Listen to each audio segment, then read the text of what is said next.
편안하고 하나 되고 해야 교회가 편안한데 좀 어려움이 있었던 것 같아요.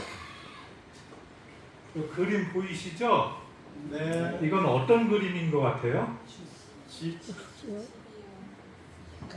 교회를 그 그림으로 형상화한 건데, 교회를 형상화한 건데, 첫 밑에 보면 반석은 주 예수 그리스도고, 반석 위에 사도와 예언자들이 그 터를 세웠고, 그 터 위에 복음 전도자, 목자, 교사가 기둥을 세워서 결과적으로 성도들을 양육하면서 봉사하는 일과 몸을 세우는 일로 그 교회를, 성도들을 양육한다는 이 그림이 교회를 가장 그림으로서 나타냈습니다. 이 그림은 에베소서에 있는 그 교회에 대한 말씀을 통해서 형상화됐습니다. 오늘 말씀은 하나님의 건축물, 하나님의 교회를 하나님의 건축물로 표현했습니다. 본문 말씀 보겠습니다. 본문 말씀은 에베소서 2장 20절에서 22절, 에베소서 4장 11절에서 12절. 혹시 성경님 중에 읽어주시면, 앞에 보시고 읽어주시면 감사하겠습니다.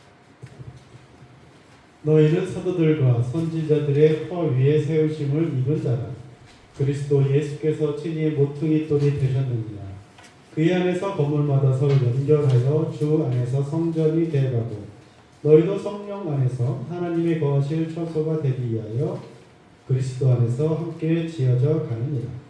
그가 어떤 사람은 사도로, 어떤 사람은 선지자로, 어떤 사람은 복음 전하는 자로, 어떤 사람은 목사와 교사로 삼으셨으니, 이는 성도를 온전하게 봉사의 일을 하게 하며 그리스도의 몸을 세우려 하심이라. 이 말씀을 그림으로 표현해 보면 쉽게 이해되는, 좀 그 그림이 이해가 되나요? 네. 그러면 과연 교회는 무엇인가? 왜 저는 먼저 시간에도 이 교회에 대해서, 지어져가는 교회에 대해서 교제했습니다. 왜 교회에 대해서 계속 말씀을 전하고 했을까?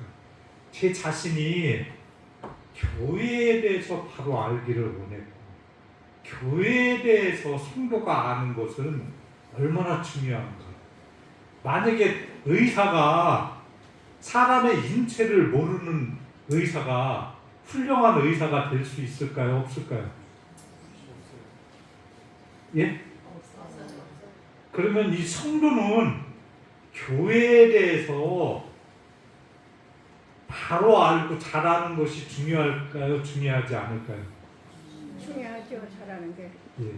교회는, 여기 보면 교회에 대해서 정의를 나눴는데, 이것은 우주적인 교회에 대해서 일반적으로 정리해 본 것입니다.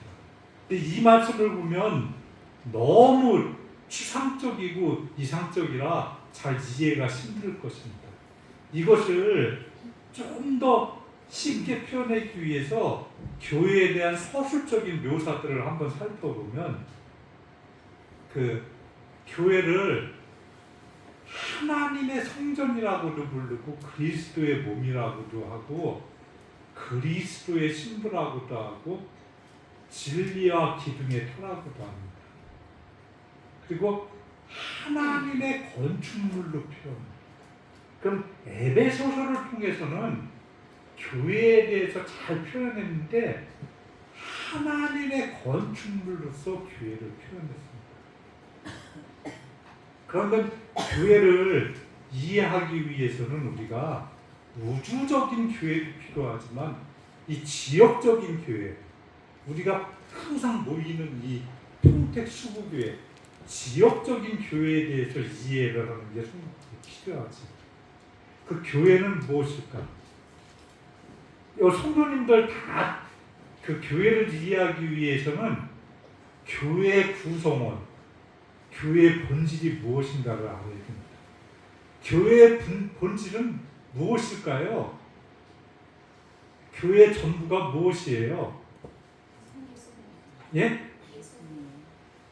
예수 그리스도와 성도. 예. 성도가 교회고 그 지역 교회에서는 더 눈에 나타나는 게 눈에 보이는 이 건물이 나타나지. 그러면 그 지역 교회는 주님께서 피로 사신 주님께서 사랑하시는 주님의 전부인 교회인데 결국 교회의 핵심은 성도죠. 근데 성도도 있지만 지역 교회에서는 떨어질 수 없는 게 이 건물이 있어요. 그러면 우리가 모든 물건에는 보면 알맹이 본질이 있고 본질을 포장해는 포장지가 있죠. 핸드폰으로 따지면 핸드폰에 보면 이 폰의 의미는 전화를 하는 게 주 목적이죠.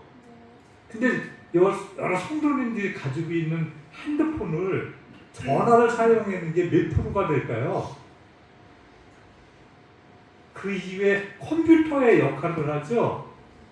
우리가 카톡방을 통해서 교회 요 성도님들은 모르지만 모든 성도님들은 카톡을 통해서 서로 주고받고 그 역할을 많이 하잖아요. 교회를 봤을 때 성도가 90%라면 건물은 10%, 아니면 성도가 99%라면 건물은 1% 포장이 됩니다. 이 두 가지를 다 이해를 해야 됩니다. 그림으로써 이 에베소서를 통해서 교회를 하나님의 건축물로 표현했는데 에베소서를 통해서 나타나는 것은 하나님의 건축물이라고 하면 건축물에 대해서는 설계를 누가 하셨어요? 하나님이 디자인하셨다고 하는 거지.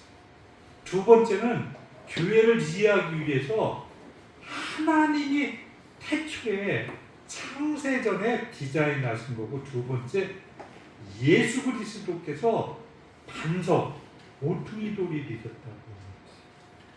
세 번째 사도들과 선지자들이 반석 위에 터를 세웠다고 하는 것이에요.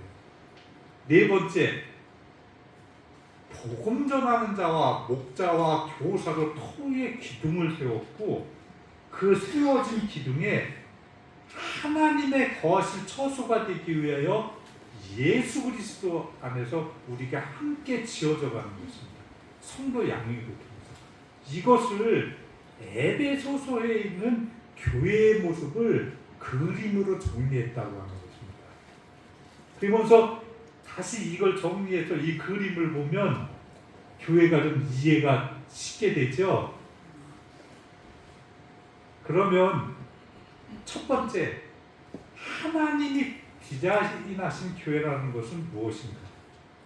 골로새서 1장 20절을 통해서 보면 교회는 태초부터 하나님 안에 감추었던 비밀이라고 되어 있고, 에베소서 3장 10절에서 11절을 통해서 보면 교회로 말미암아 하나님의 각종 지혜를 알게 하려 하시고 예수 그리스도께서 예수 안에서 예정하신 뜻대로 하신 것이라고 나와 있어요. 이 말씀은 뭐냐면 교회는 구약의 모든 시대 동안 하나님이 감추었던 비밀인데 이것이 언제 나타나요? 예? 그 출애굽기를 통해서 하나님은 성막을 통해서 교회를 예표하셨는데, 성막은 오랜 긴장을 통해서 하나님이 모세에게 하나하나 어떻게 지을 것을 요만한 거 뭐 천의 색깔, 길이, 높이까지 하나하나 다 체크해 주셨어요. 하나님이 너무나 정교하게 설계하셔서 그것을 통해서 이 교회를 예표한 거고 교회를 디자인하시고 설계하셨고 감추어져 있다가 신약을 통해서 사도행전 2장을 통해서 오순절을 알 교회가 나타나게 됩니다. 그래서 교회의 반석인 교회의 반석은 예수님이라는 것은 무엇인가? 예수님께서는 마태복음 16장 18절을 통해서 사도 베드로에게 이 반석 위에 내 교회를 세운다고 하셨어요. 여기서 중요한 거는 교회가 누구 교회라고 하셨어요? 예수님. 또한 에베소서 2장 20절을 통해서 그리스도께서 친히 모퉁이 돌이 되셨다고 하셨어요. 또한 예수 그리스도를 교회의 머리로 삼으셨다고 하셨는데 이것은 에베소서 1장 22절 23절을 통해서 교회는 그의 몸이니 만물 안에서 만물을 충만하게 하시는 충만입니다. 하나님이 교회를 디자인하셨고 예수님이 교회의 주인이라고 하십니다. 왜 예수님이 교회의 주인이실까요?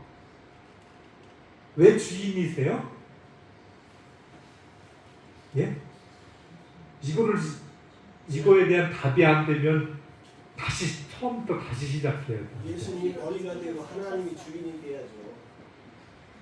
예수님이 피로 사셨다고 십자가에 피 흘리심으로써 성도가 교회인데 성도는 어떻게 해서 성도가 됐어요?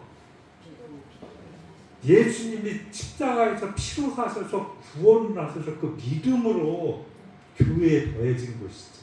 그래서 교회에 성도가 되는 원리는 영접의 원리고 구원받은 성도가 침례를 통해서 교회에 더해지고 그래서 모든 성도는 예수님을 주님이라고 칭하기 때문에 교회의 주인, 성도의 주인 예수님이신 거죠. 이것이 교회에 대한 기본 원리입니다. 사도들이 터를 세웠다고 하는 것에 대해서 이해를 해요.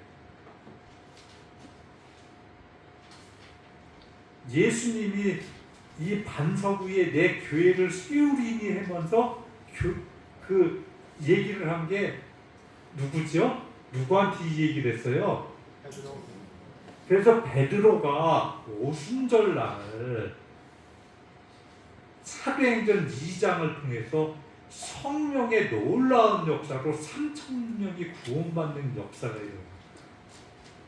성령 세례를 통해서 성도가 된 거고 곧 성도가 교회인 것입니다. 그 당시에 건물이나 지역이나 해중 같은 거는 중요하지 않은 성도가 곧 교회인 것이에요. 그래서 그 초대 교회는 사도들의 가르침을 받아 서로 교제하고 떡을 떼며 오로지 기도의 길을 힘썼다. 이것은 교회의 모습입니다. 그래서 사도 바울은 에베소서 1장 20절을 통해서 너희는 사도들과 선지자들의 터 위에 세우심을 받은 자라고 했습니다. 저는 전 시간에 초대교회가 어떻게 세워졌나, 사도들이 진정한 교회에 대해서 이해를 하고 이 교회는 유대인만의 교회가 아닌 이방인과 함께하는 교회이기 때문에 이방인과 함께하기 위해서 그들이 양보하고 포기한 것이 뭐라고 했어요? 예? 이은경 자매님 혹시 제가 전 시간을 통해서 그 사도들이 교회를 이루기 위해서 양보한 것이 뭐라고 했어요?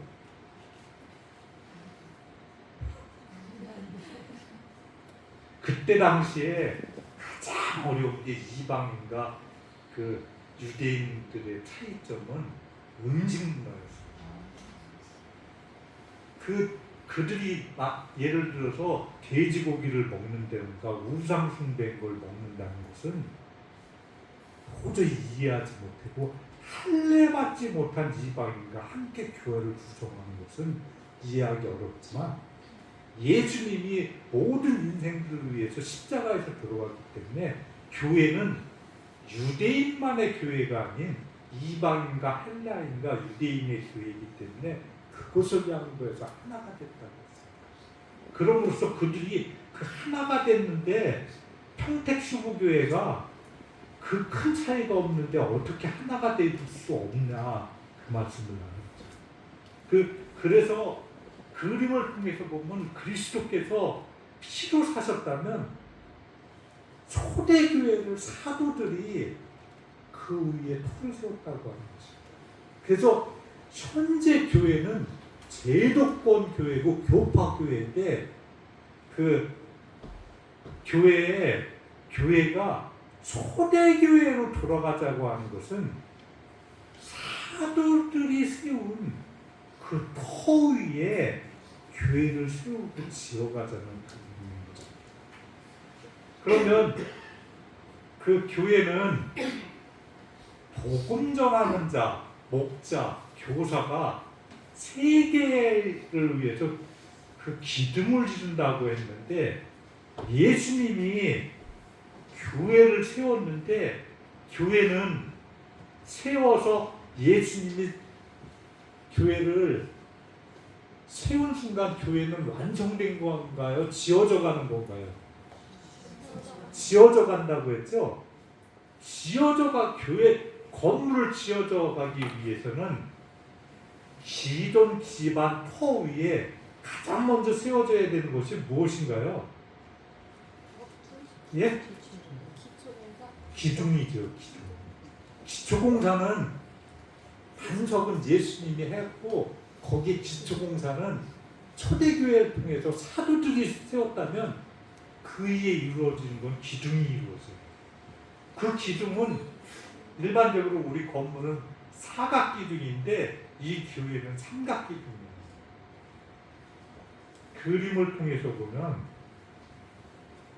여기서 보면 복음 전도자, 목자, 교사가 나오죠. 그러면 이것은 교회의 기둥은 그 교회의 일꾼들, 장로들이 세워집니다. 그러면 그 장로들은 보통 보면 일반적으로 복음 전도자, 목자, 교사 셋으로 나눌 수 있어요. 이 말씀에 대해서 어느 정도 이해가 되시나요? 아니면 처음 들어보는 얘기인가요? 먼저 복음 전도자의 역할은 무엇인가?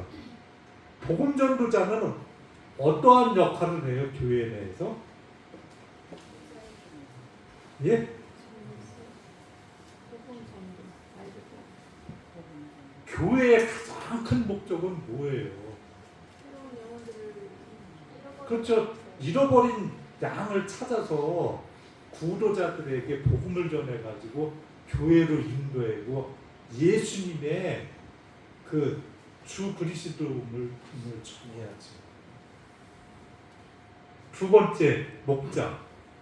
교회는 성도들이 이루어지는데 구원받은 성도가 완전한가요? 불완전한 가운데, 부족한 가운데 주님의 은혜로 교회에 더해지나요?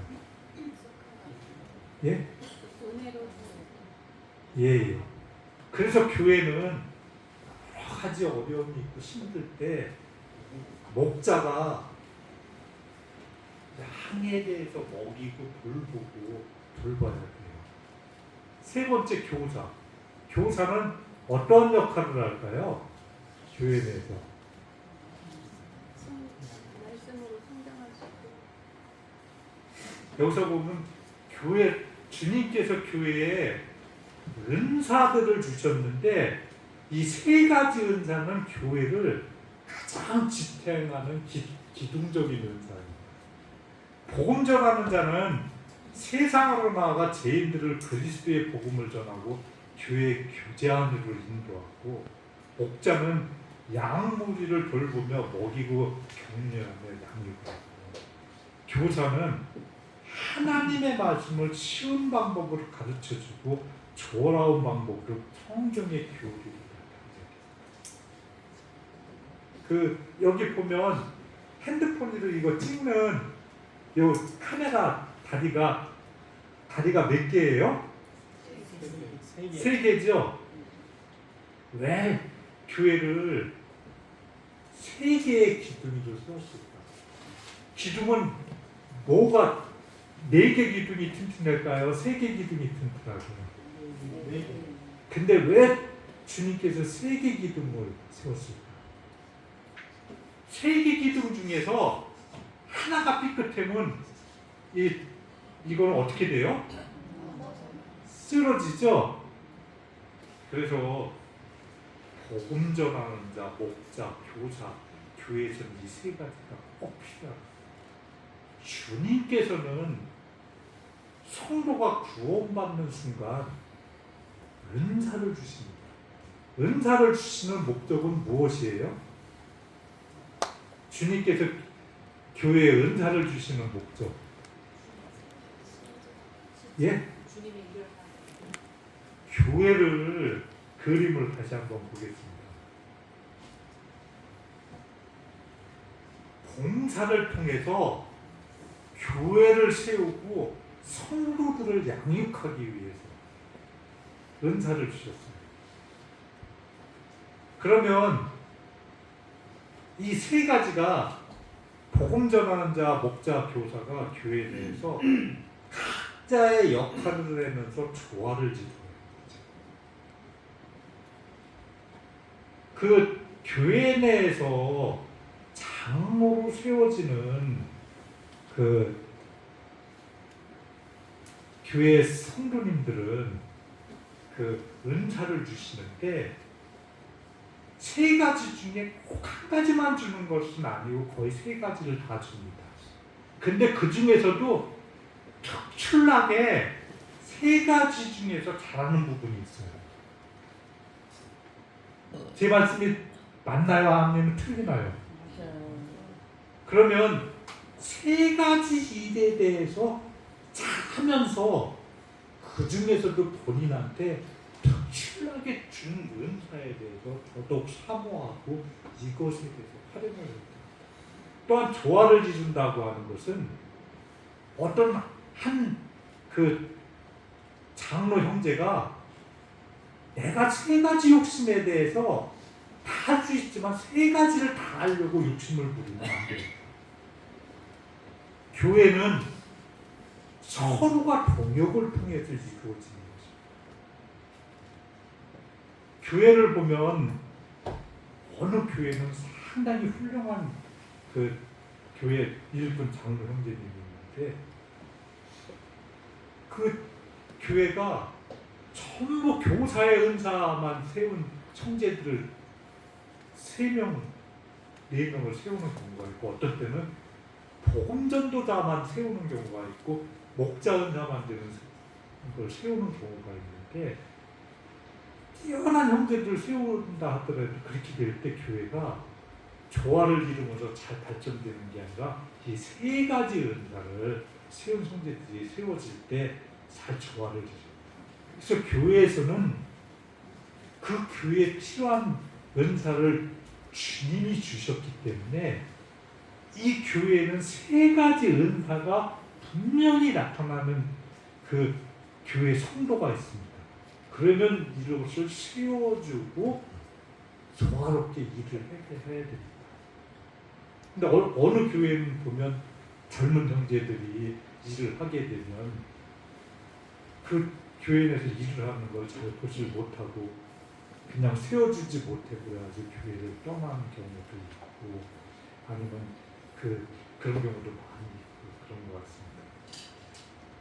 그러면 그 이후에 그러면 그 모든 성도들에게 은사를 줬는데 성도 양육을 위해서 봉사의 은사를 줬습니다.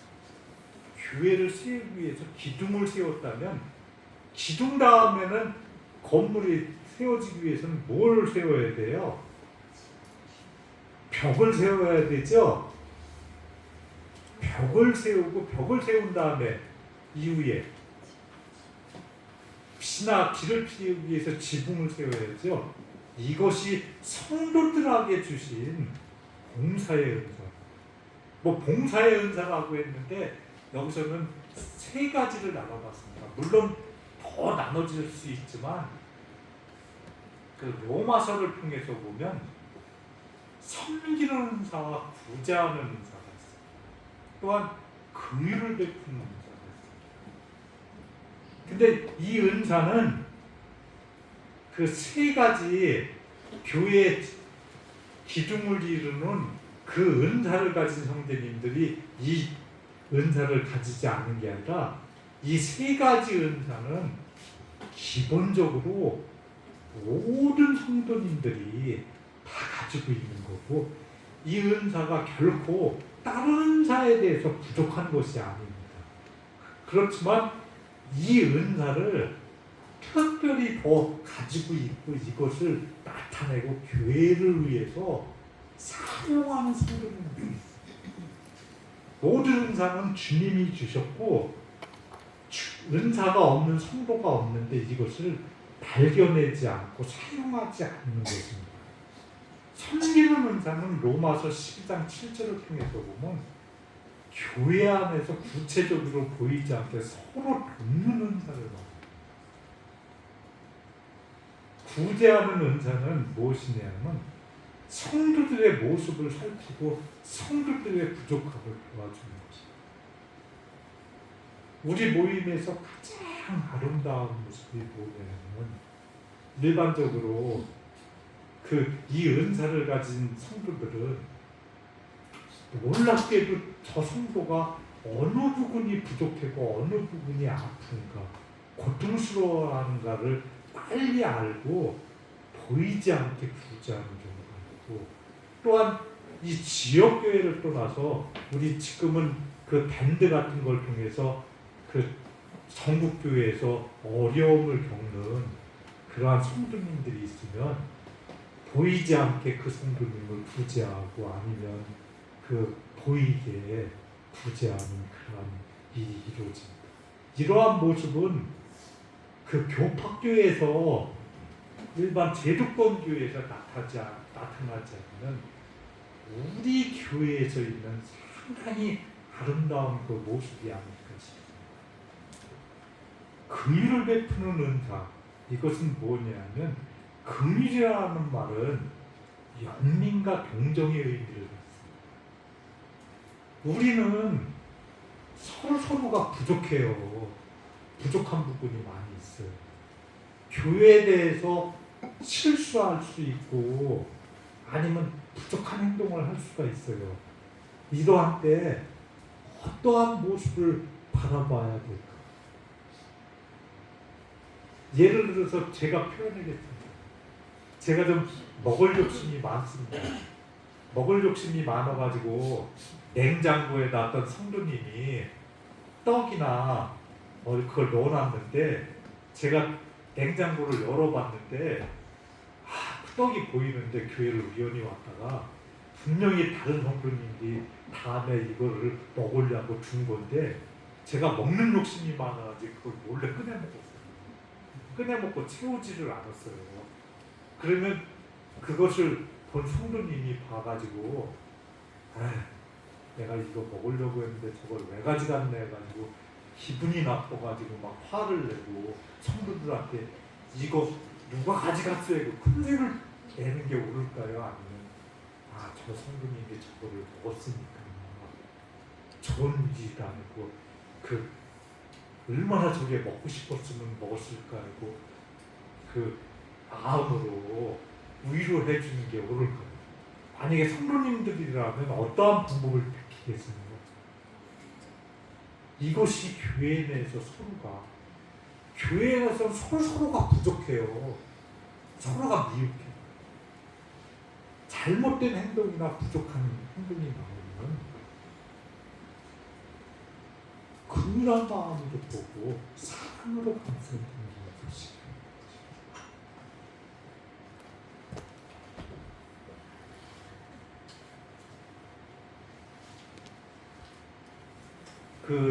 이 말씀을 통해서 우리가 받아야 됩니다. 고린도전서 3장 10절에서 11절을 읽어주시면 감사하겠습니다.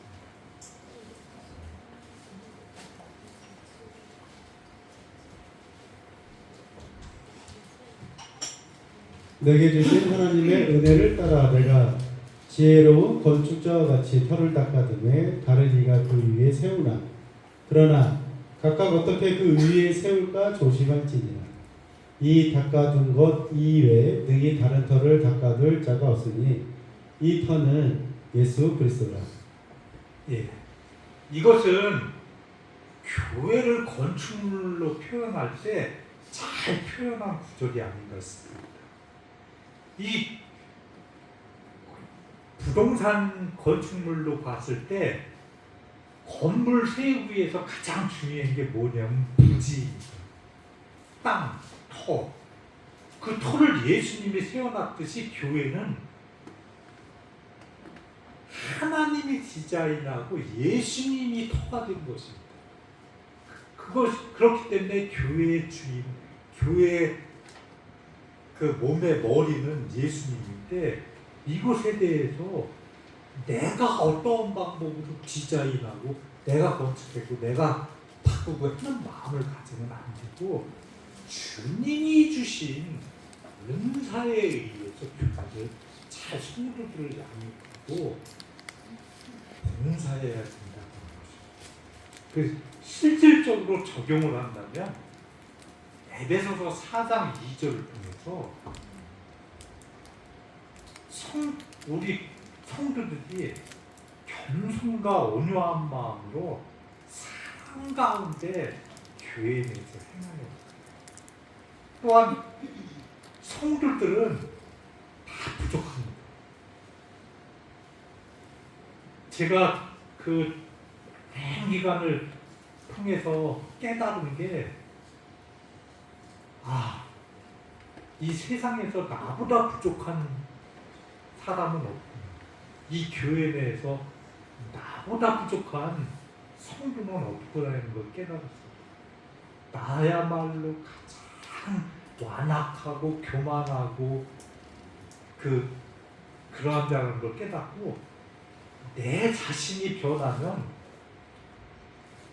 내 안경을 바꿨으면 전혀 문제가 없다고 하는 것이 그걸 깨달았습니다. 그런 마음을 가졌을 때 에베소서 4장 15절 16절에 있는 말씀이 이해가 됐어요. 또한 로마서 12장 3절을 통해서 보면 믿음의 분량대로 지혜롭게 생각합니다. 교회에 문제되는 것은 다른 문제 하나도 없어요. 몸이 다치면 손의 역할을 해야 돼요? 발의 역할을 해야 돼요? 발은. 근데 교회에서 몸의 머리는 누구라고 했어요?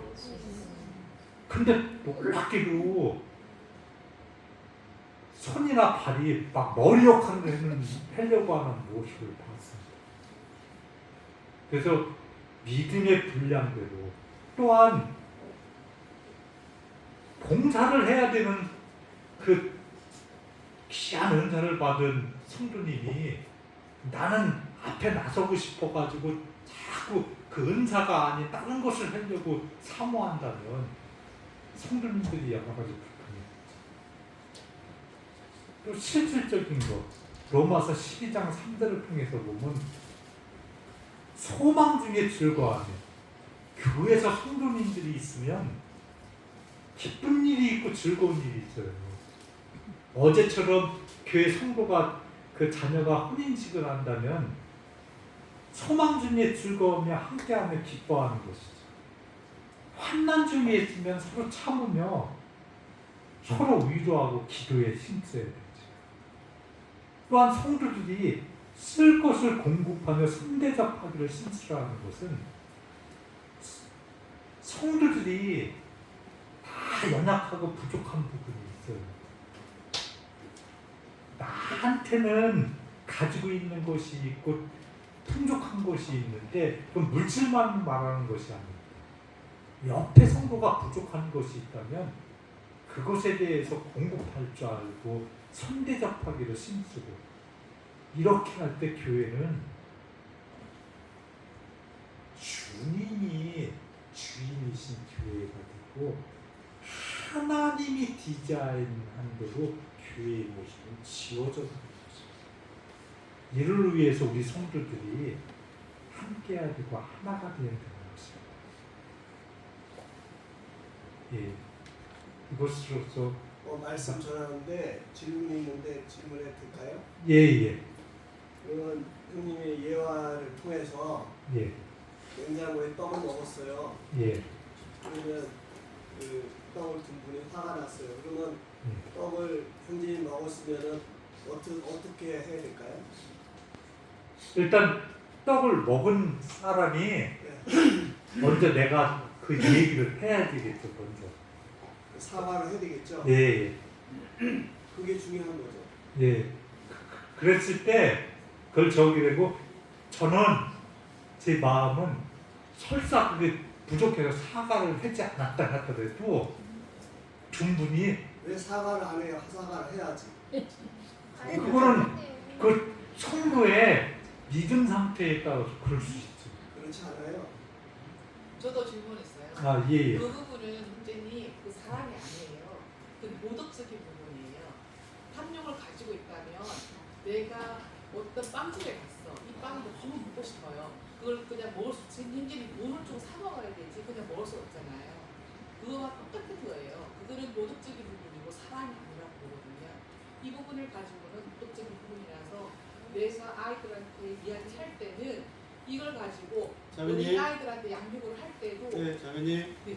네, 예, 여기까지 하시고 네. 예, 말씀을 우리 형제님, 예. 네, 말씀 그러니까 하셔요. 제가 이렇게 얘기한 거는 이것을 선악간의 어떤 그걸 가리자는 취지는 아니고 저기 하시고. 교회 내에서 서로가 양보하고 돌보고 긍휼히 여기고 그런 가운데서 하나 되는 그 마음이 돼야 된다고. 그래서 저는 그 김영순 자매님을 통해서 그 자매님들의 그 어려운 것에 대해서 이 말씀을 통해서 어떤 그 제시를 하고자 하는 그 마음도 있었는데 이것은 이 공중의 말씀을 통해서 인자에게 하기는 어려운 부분이고 그 말씀을 기도하고 마치겠습니다. 이 그림을 한번 보면서 한번 성도님들이 교회에 대해서 좀 더 한 번 더 생각해서 기도하고 기도가 됐으면 하는 마음 기도하시겠습니다.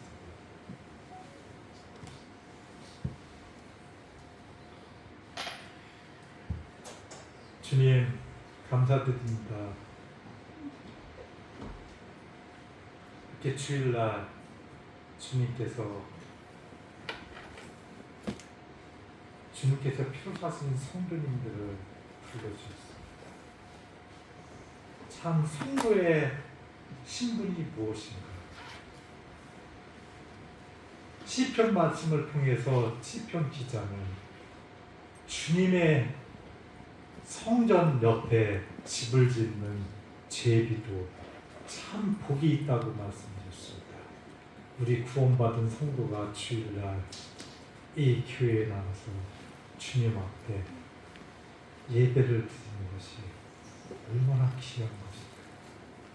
또한 주님의 축 가운데 교제하는 것이 얼마나 귀한 것인가 이 시간 생각해 보게 됩니다. 또한 교제를 통해서 주님의 교회에 대해서 생각해 보고 주님의 교회에 대해서 그 바라보게 되는 그 귀한 시간을 허락하여 주시는 감사드립니다. 이렇게 귀한 시간을 허락하여 주심을 감사드리며 이 모든 기도를 예수님의 귀한 이름 받들어 기도 올려옵니다. 아멘.